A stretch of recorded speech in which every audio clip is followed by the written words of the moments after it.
Hi, this is Dr. Harjot Singh, and this video is a part of your intention building, the first step in implementing what matters to help you develop yourself into a leader. This follows the discussion about your core and why you need to engage it, mainly because your vision is going to fail if you don't do it. And in this video, we discuss your core values and purpose, the software of your core's operating system, and its reason to exist. This is a foundational component for you to create intention to build motivation long term. And like I said before, the word root for intention, intendere, means to stretch. For this, you're going to have to stretch yourself so your mind is open to new learning and applications. And the mind, once stretched, never goes back to its original shape. If you look at the standard definition of values, there's something like a principle or a quality that we see that's intrinsically valuable to us. It's desirable. It's kind of like there was a jewelry that we could wear inside of us that made us look good. That's how the values are. But practically speaking, how we use them, they're beliefs. They're part of a bigger belief system that guides us and motivates us. And it motivates our attitudes and actions. They are a representation of recognizing an aspiration and then operationalizing that in a way they come out in our behavior. So this isn't just like an intellectual exercise. That's where we're going to discuss today, and why we need values and how you can find your intentional values, your real values from your core that'll create intention and motivation. First of all, they are part of professional standards. They guide ethics and morals. And just like how we discussed before, your primary behavior is like the hardware you have. The values are the foundational software you have. So you see, oftentimes people will tell you what they believe their values are, but where you really know what someone believes to be true as a value, representation of who they really are, is observing their behavior. This study that I have referenced here is from NHS, meta study, where a group of physician leaders have put together and they discuss the aims that physician leaders should go for. But they say before you can start, they recommend that doctors should develop strong personal and professional values. That's a precondition to start anything. In fact, when we talk about values, we start thinking of like lofty things and statements about organizational values. The reality is we do live some values all the time. We see values displayed around us all the time in behavior, particularly in leaders. And there's often the case when leaders have behavior lapses, and they're painfully obvious to everybody except the person who's typically committing them. Just to give you an example, my colleague, Michael Fresina, likes to tell this story in our seminars together. You see, he was working with a health organization in a leader development program, and the CEO had a standard weekly meeting with all the senior direct reports. And then they would have other mid-level come in periodically and give status reports. So this meeting was always on Wednesday, always at 10 o'clock. And one of the individuals who was supposed to be up very early in the meeting wasn't present when the meeting started at 10. And the CEO had a thing for always starting on time. So like about 15 minutes after the hour, this leader comes in, and before he could take a seat and barely gotten through the door, the CEO says, "What's it about being late to my meeting you don't understand?" And the guy started to say, "I'm sorry." And before he could say anything else, the CEO said, just take your seat, so we can get back to the meeting. And then they continued to conduct the meeting in the normal order. And as soon as the meeting was completed, the leader approached the CEO and said, "I want to let you know why I was delayed for the meeting." And that's where I want you to know the difference in the power of words. See, the CEO said he was late, and he said he was delayed. And delayed means that he knew to be on time. He was trying to be on time, but something got in his way that prevented him from being on time for the meeting. Now, the fact is he wasn't on time for the meeting. He wasn't there at 10 o'clock. He wasn't on time. But the connotation of late versus delayed has a subjective, judgmental connotation to it. I'm going to ask you, which word do you like better if you were in this person's situation? And if you were trying to be on time and something delayed you, would you want to be told you were late? Or would you want to be asked why you were delayed? "I see you were delayed getting here on time. Are you okay? Is something the matter?" Just goes to, again, idea of the inner core. Well, as this gentleman was trying to tell his senior leader why he was delayed, the senior said, "Remember, none of that matters. We don't do excuses here." And then the guy persisted and said, "Well, then maybe you don't want to know about the old lady who fell in the parking lot. I think she was having a heart attack, but when she fell, passing out, she probably fractured her hip as well. I called for help, and two doctors came from physician parking lot that was right next to us, and we got her to the ER." You see, he did everything that articulated the core values of the organization. But now the organization had its own core values, and they were spelled out in an acronym: ICARE, I care, I integrity, compassion, accountability, respect, and excellence. And it just so happened, words were displayed on these bold letters on the back wall, right behind the CEO. And where he was sitting, the word respect was like a halo or horns around the head of the CEO. So here's an opportunity for him to display an organizational core value of respect. And he's disrespecting this leader coming into the meeting delayed. And okay, conversation changed, but now the CEO wants to know, well, when did the lady fall? Did he call risk management? And immediately he's thinking about being sued and wants to know about risk management. And the gentleman said, well, no, once we got her on the way to ER, I told them I had to leave so I can come to this meeting. And now the CEO is upset at him again. Now, do you think the CEO offered any kind of apology? Do you think he waited till next week and tell the group that we should applaud this leader has exemplified the values of the organization? You see, it never came. It didn't come immediately, week later. How long do you think this guy survived, this highly talented guy? He could be working anywhere. He floated a resume, got a call from a headhunter. He was out of there in 3 weeks. Obviously, this wasn't the first time it had happened. So you see, this is how the software is running that hardware. And hardware is creating things which have a real life impact. This is a story about turnover that happened because of the values mismatch. And we always talk about turnover, we talk about retention, we want to retain the talent. So if you look at studies done by Maslach and Leiter on burnout, they talk about 6 mismatches that happen between someone who is working in a place and what they're experiencing and what the organization is seemingly doing. So the mismatch is between the control they feel, workload they have, the reward they get, community they experience, the fairness they get to see. However, of all the mismatches, the final common pathway is when the erosion in values happens. That's when burnout becomes all the time, every day of the week. Mismatch of values causes burnout. And practicing living your values is a burnout buster. So burnout, which is an erosion of dignity, spirit, and will, has a direct connection to your values. And the flip side of that is engagement. Living your values lets you be engaged at work. You see, at any given time, 55% of physicians are saying, I would retire if I could. So if your workforce that you're trying to lead in the process of becoming an effective leader, if your workforce wakes up in the morning and says, I would retire if I could, imagine the level of disengagement they are feeling. They're standing on the doorsteps to burnout, and many are already inside that room. So having your values yourself, living them, and helping your team live their values, having them match, is really how you can help not just your work conditions, but you'll become an effective physician leader in the process. You see, this first study is out of South Korea that practicing values has a mediating effect if you want to be an authentic leader, but if you can engage people or not. And if you're not living your values, you're not engaging anyone. It's a catalyst for developing authentic leaders. So if you want to live your life in a way that you feel like you're being true, you're going to have to live your true values. So they're not just nebulous ideas that you think about on Sunday mornings. They are something that you live every day and they modify your behavior.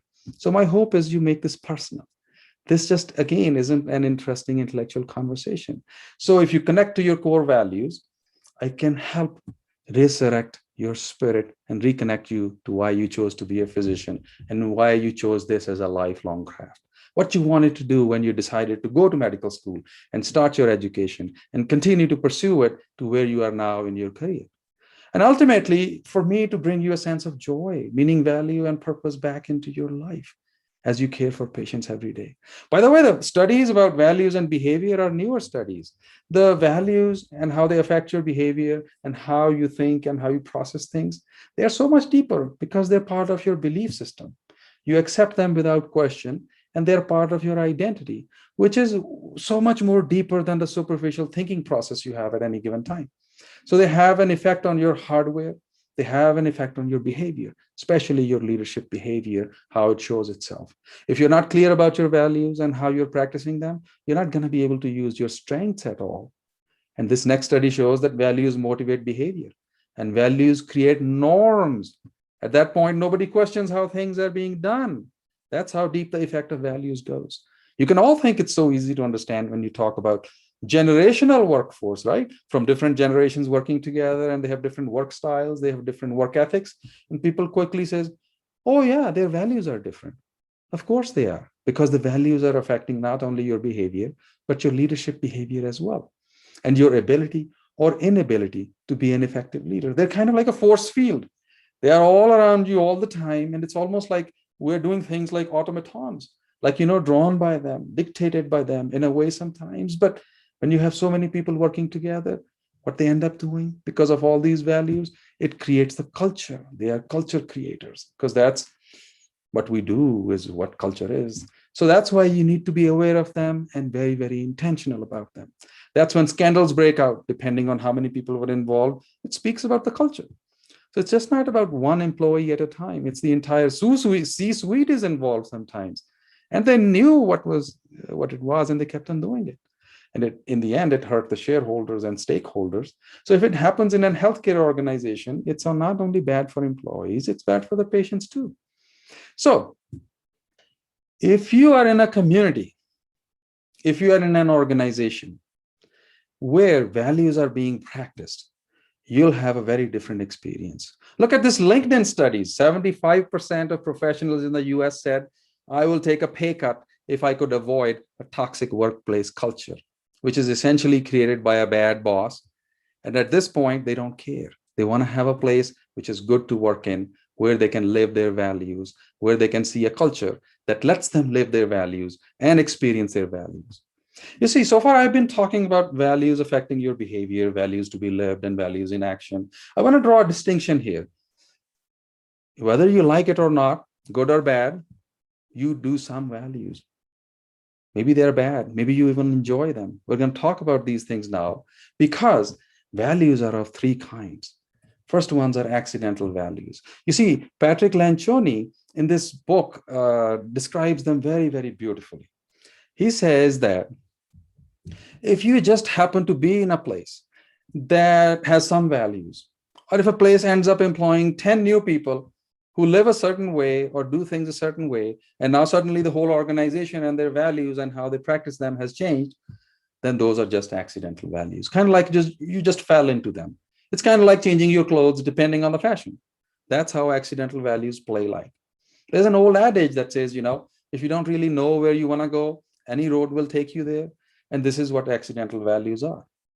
And the second type of values that we find ourselves in much more than what we would like to is situational values. This quotation is from ex-CEO of Raytheon, who said that, watch out for people who have a situational value system, to people who would behave differently with different people and treat people differently depending on their station in life.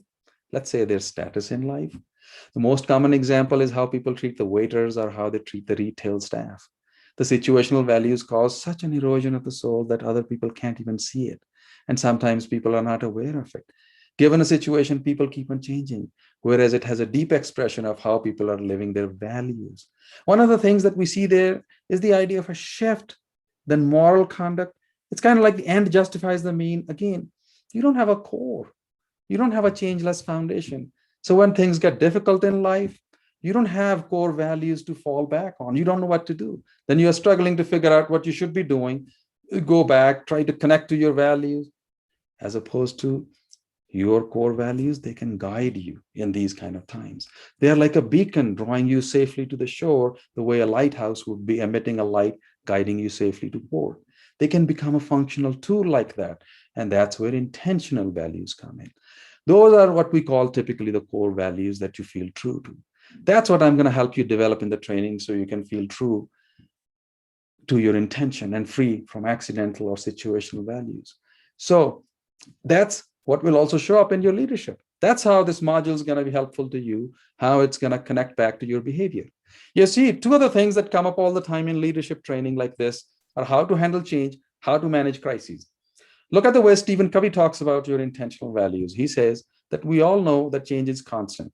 But if you have a changeless core inside of you, you have a sense that you are changeless too. Of course, you learn and grow and all, that's fine. But your core values that you get to live, they stay the constant. They have a grounding value in helping you live the life and be an effective physician leader. The values are foundational elements of effective physician leadership. They are burnout busters. They are engagement enhancers, behavior modifiers, your leadership behavior modifiers, and they are culture creators. And if you care about things like retention, turnover, and the bottom line that comes with having a robust culture, You will care about values. Now we move on to the subsection of this module, which is your purpose. The purpose actually has a few definitions and depends on how someone is using it, but in a nutshell, it's a reason for why we exist. It's a desired end goal as well. So it's something that gives us the resolve to get to that end goal as well. In a very practical way, the purpose is an end goal, also a reason to get to that end goal. So the word bayonet here comes from the memoirs of Joshua Chamberlain from the 20th Maine Regiment of the American Civil War, specifically from the Battle of Gettysburg. You see, Chamberlain volunteered to take a commission. He didn't have any military training. His father wanted him to go to military academy at West Point. His mother wanted to go to a seminary. Of course, he went to a seminary, trained in rhetoric, communication, became an English professor in Maine. In fact, his family had arranged for him to spend the war in England, but he joined the army. And by a set of circumstances, of course, with all the other senior officers being killed off in battles prior to Gettysburg, Chamberlain now finds himself a senior officer with very little military experience, technical skills. Interestingly enough, in the way the Union Army was arranged at Gettysburg, the 20th Maine is put at the very end of the Union flank. So if they don't hold their position, if they lose their position, the Confederates can roll up the entire Union Army. Civil War could have ended very quickly, very differently right there. So that's the context.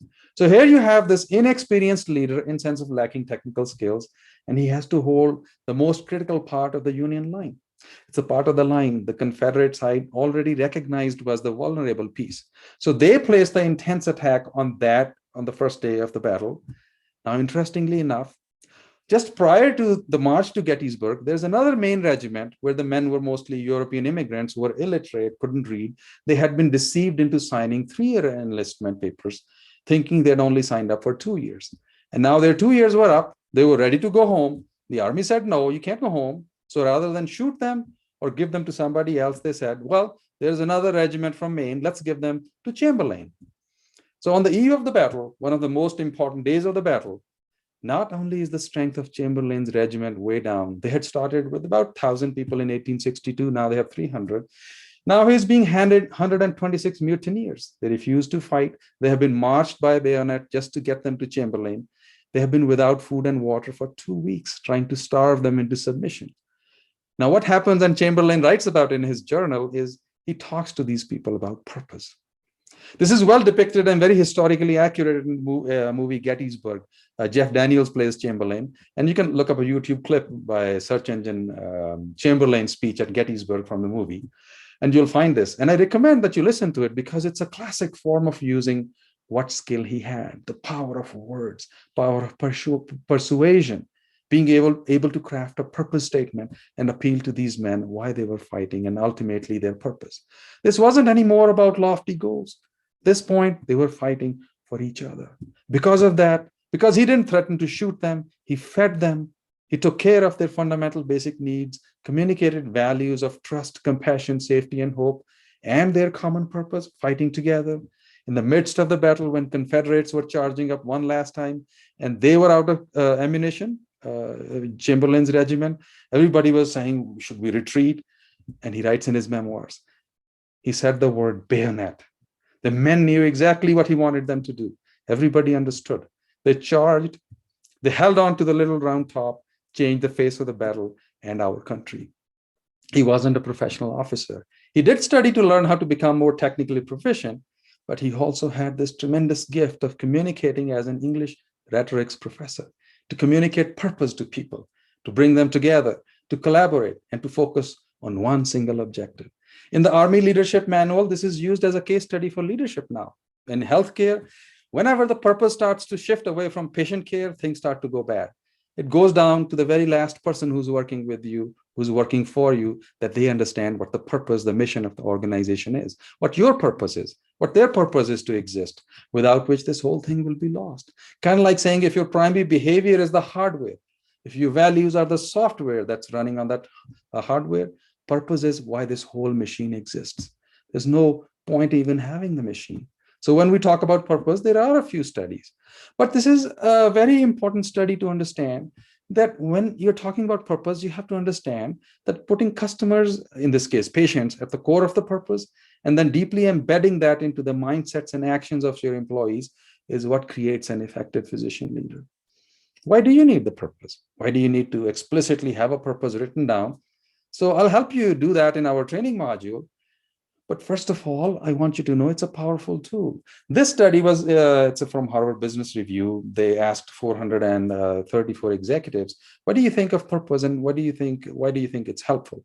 96% said yes, it'll make us more profitable, have employee retention and engagement. When the same people were asked, are you practicing it? Only 44% yes. It was kind of like in this organization, people are rowing all over the place and the boat is not going one direction. The boat is going around in circles. Everybody's energy is being scattered. It's counterproductive.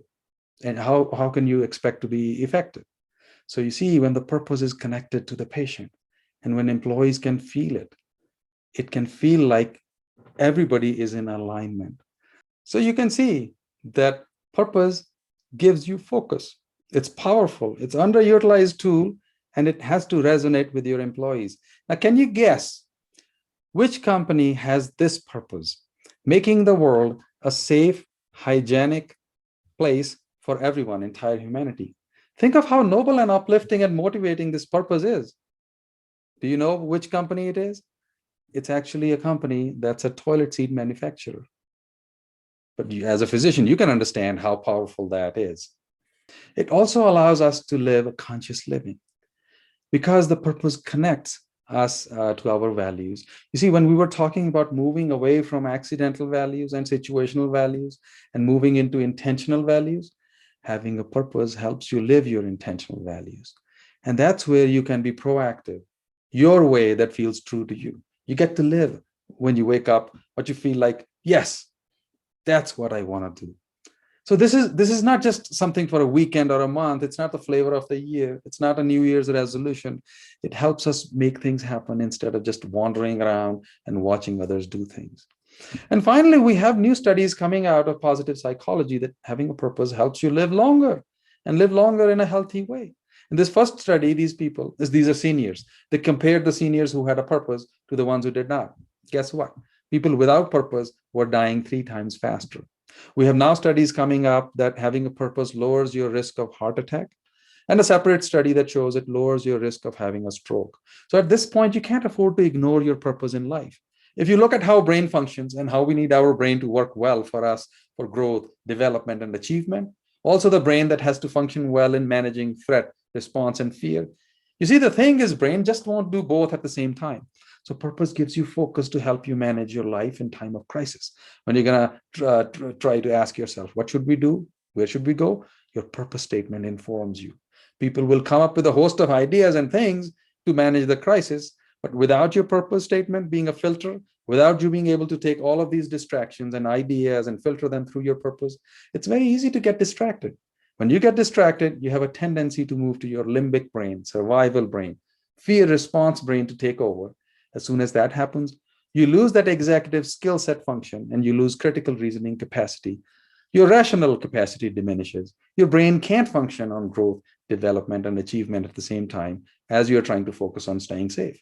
So you use purpose as an operational tool in the midst of fast change and crisis. You see, purpose is like wind beneath your wings. Metaphorically speaking and practically speaking, the brain needs 3 things to live. We know oxygen needs a glucose, also needs a purpose, a reason to exist, live, thrive, go on to feel like it's alive. So that's where purpose is the foundational part of creating your intention. And it's underutilized and sometimes misunderstood. It has to be individualized because everyone has their own operating system. And it has to be in sync with the organizational purpose. And finally, you get better focus. You get to live consciously with your intentional values. And it helps you live longer and healthier if you get to live your purpose. So when we do the training, I will help you find out your intentional values and help you find out your purpose and how to apply them to make an action plan to start using them right away. So I'll see you in the training.